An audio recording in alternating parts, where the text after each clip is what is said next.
El viejo penal de Malaspigua se alzaba sobre una colina árida y rocosa, rodeado por un espeso bosque que lo mantenía oculto del mundo.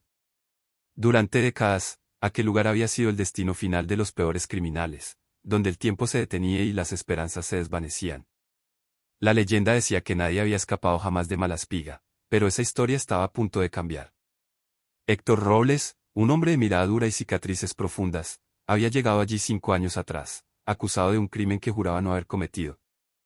Durante su tiempo en prisión, había observado cada rincón, cada grieta, y había escuchado cada rumor sobre los túneles olvidados que corrían bajo la prisión.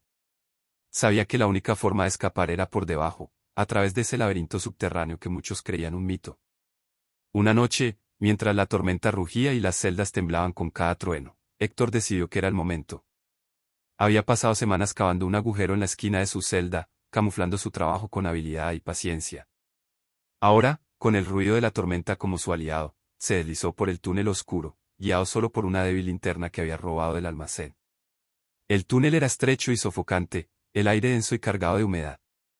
A medida que avanzaba, Héctor se encontraba con antiguos símbolos grabados en las paredes, restos de quienes habían intentado escapar antes que él. La historia de Malaspigua hablaba de esos prisioneros desaparecidos, pero nadie sabía qué les había ocurrido. Héctor sentía su presencia como sombras susurrantes a su alrededor, pero su determinación era inquebrantable. Después de horas de avanzar a ciegas, el túnel comenzó a ensancharse, y un sonido lejano llegó a sus oídos, el fluir de un río subterráneo. Recordaba haber oído rumores entre los guardias sobre el Río Negro, un torrente que corría bajo la prisión y se llevaba consigo a cualquiera lo suficientemente loco como para intentar cruzarlo. Héctor llegó al borde del río subterráneo, cuyas aguas oscuras corrían con una fuerza implacable. Sin más opción, saltó, dejándose arrastrar por la corriente. El agua era fría y brutal, golpeándolo contra las rocas mientras luchaba por mantener la cabeza a flote.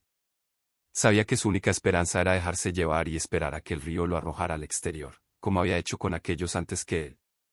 El tiempo se volvió un borrón de golpes y asfixia. Justo cuando creía que el río lo había vencido, la corriente se calmó, y Héctor sintió que el agua lo arrojaba a la orilla.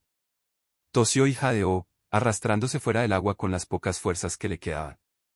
Cuando levantó la vista, vio que el río lo había llevado a una cueva que se abría al pie de las montañas, lejos de Malaspigua. El aire fresco de la libertad lo envolvió, y por primera vez en años, Héctor sintió esperanza.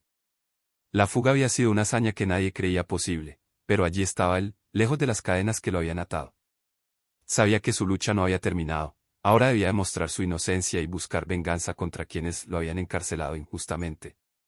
Pero por ahora, disfrutaba el sabor de la libertad, con la luna como su única testigo.